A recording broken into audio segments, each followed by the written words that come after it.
helping some work in Mali nearby. So, I've been to corners of this country, including hard to get to corners. I've been in Wa State 4 times. I've been in Lisa, the capital of the headquarters of the Kachin Independence Army. I've been in other black areas. I was in Loika a long time ago, so on. So I was doing a lot of work, and a lot of real work. I mean, researching and learning about the whole country and everything that's happening with this country and everything associated as neighboring countries. So here I am again. I was here about 3-4 months ago. I was here almost all of September, October, up in Rakhine State. Major interviews with so many refugees, and that is the internal refugees, Myo, Dainet, County, and all of those refugees up there. And then I was making a lot of videos of them, and traveling in Mongda, Butitang, Rachidang, and so on in September when things were still known.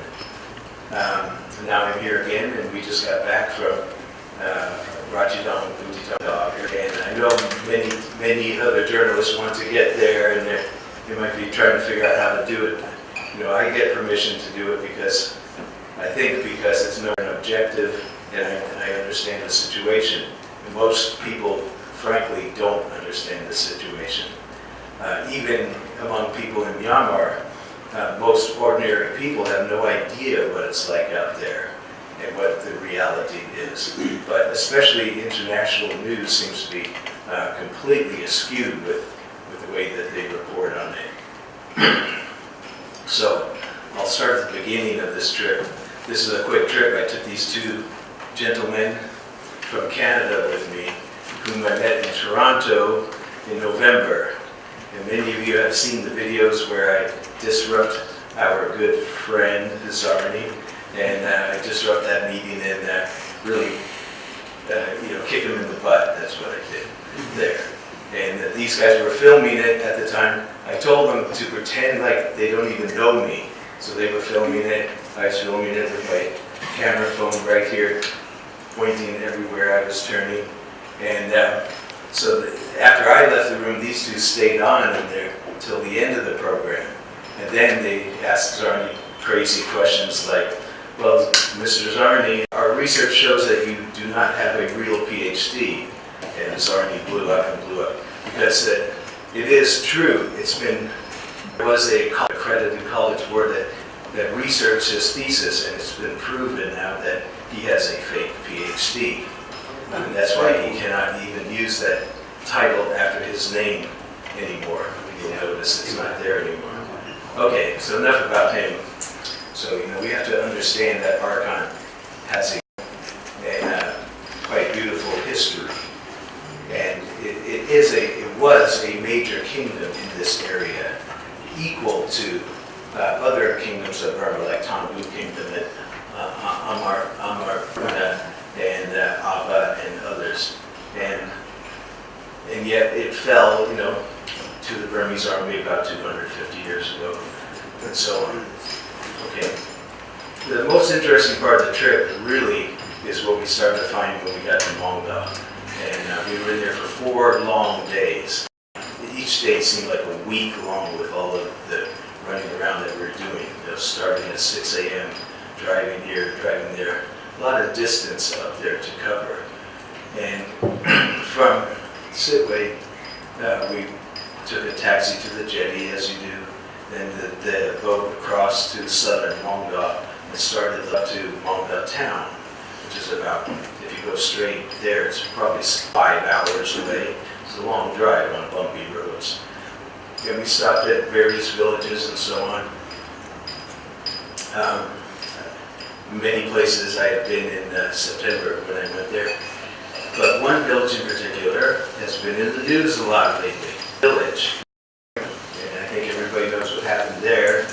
That the international news went crazy when, for the first time, the Burmese army has admitted that it has killed Bengali people and so on. Well, okay, so 10 bodies were discovered in this mass grave. Now, I already wrote about the full story. but we have even more to add to it after being there and interviewing people. So obviously we knew that those 10 bodies were ARSA militant because they had just made an ambush on the road, the same road we were driving on. They ambushed, blew up with a landmine, a civilian vehicle, and I think that means a truck that was carrying a lot of people, both civilian and military people, like a taxi truck.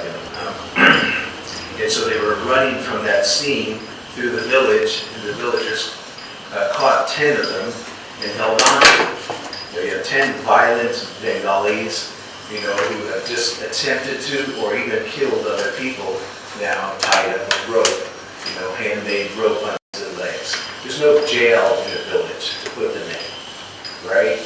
And 10 violent people that their goal is to try to escape.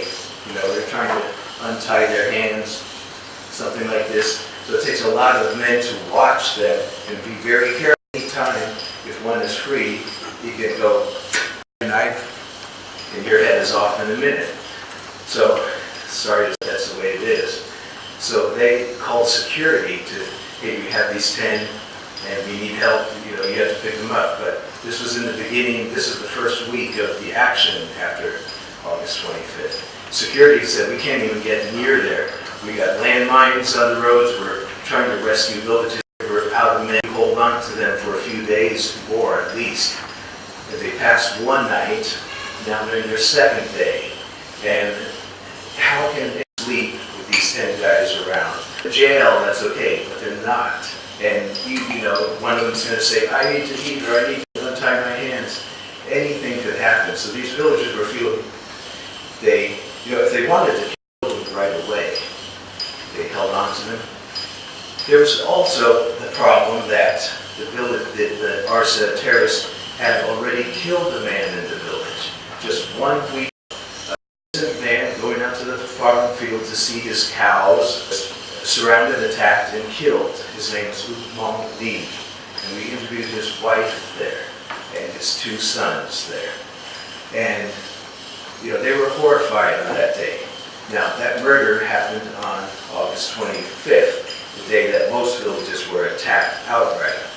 The Bengalis there greatly outnumber the Buddhists. There's really about 5 villages under that name. 2 are Buddhist and 3 are Bengali. And the sizes of the Bengali villages are roughly 3 times bigger than Buddhist villages. So they were outnumbered. And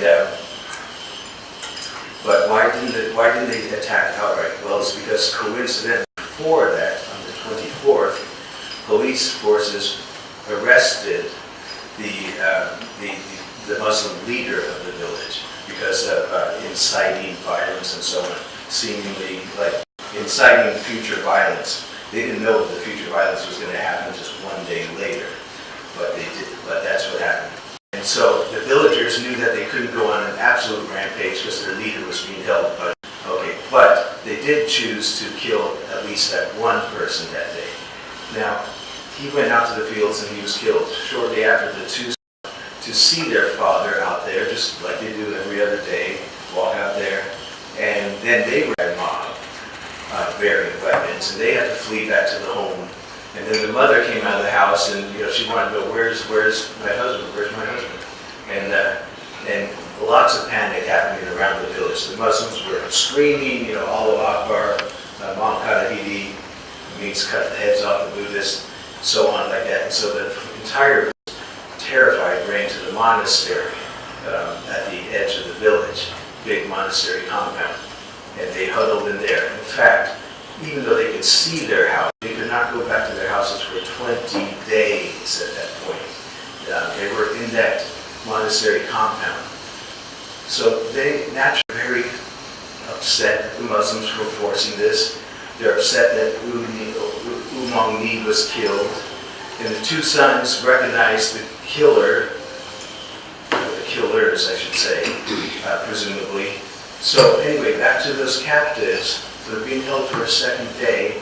Great fear, even how can we sleep a second night with these guys? No one, you have to guard 10 people, you have to have about 10 people to guard them.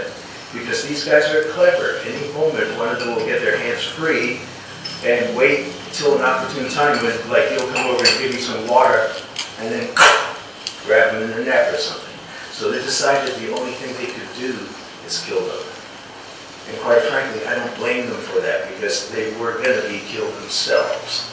Now, if security had been able to come, they could give them to security. But they had no way to transport these people. They had no way to do anything with those people. Those people were the militants who just set off the boat, so on and so forth. Interviews that are, but I have to type up the subtitles and put them on. So you'll see that coming soon. Okay, so that was Indian Village. But one more point about Indian Village.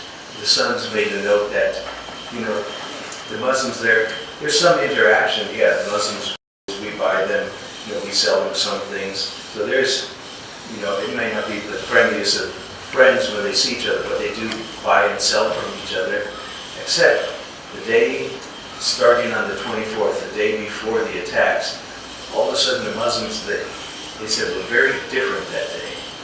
And they didn't buy, they didn't sell, but they were like very serious about something because they met that night. And they just noted that, and that made them all feel kind of uneasy. We heard that several times in different villages, how a day or a couple of days before they were starting to feel, people were starting to feel like, uh-oh, what's happening, trouble down the road. Okay, then we continued on to some other places. Another notable place is called Chongpandu. Chongpandu. Beautiful little village right on the coast. So, you know, you could walk out of the house, a minute later you're on the beach more or less, and there's boats parked there, fishermen and so on. But some villagers took us to a place, to the neighboring Bengali village, back in the corner of the neighboring Bengali village, and showed us some mysterious holes in the ground. And there were some logs, and then there's a big hole. And we shined a flashlight, so I got down on my stomach in the dirt and poked my head down there with the flashlight. And I was surprised. There was a room about the size of a hole, quite big, with wooden supports everywhere. The roof was about this high, yet it was level with the ground. From the top, you would not have seen it in a pile of brush and so on, so you wouldn't walk across it either. And we had, couldn't get down. But then, about the hole was here. We were looking in, right about over here, digging around the dirt. We found the door, the trap door. Opened that. There's a little ladder, and we went down. It's empty now, but we got it on film. We got photos and everything. And that was only one of several tunnels that we discovered like that. And what they're for is weapons, to hide the weapons and the mines especially. Because the mines they were making are very big, often from gas cylinder cans, like about this big by this big, take up a lot of space. That room had a lot of space, and it was sunroofed because they put plastic tarp at the top and down, so even in the rainy season, the rain would not go down there. It was pretty well constructed bunker. It's a bunker also where people could hide, like you could easily put 25 or 30 people in there. Now, backtrack a little bit. When I was here in September, October, I got permission, I believe the only foreigner to get permission, to have the interrogations of the captured arson members. And I've had them translated from Rakhine to English. I still have actually many more. So I got 40-something interrogations. The official prison sheets that have a photo of them, all of their prison, how old, how much education, where were you born, where do you live, parents' name, father's name, wife's name, her father's name, the wife's mother's name, and that's the typical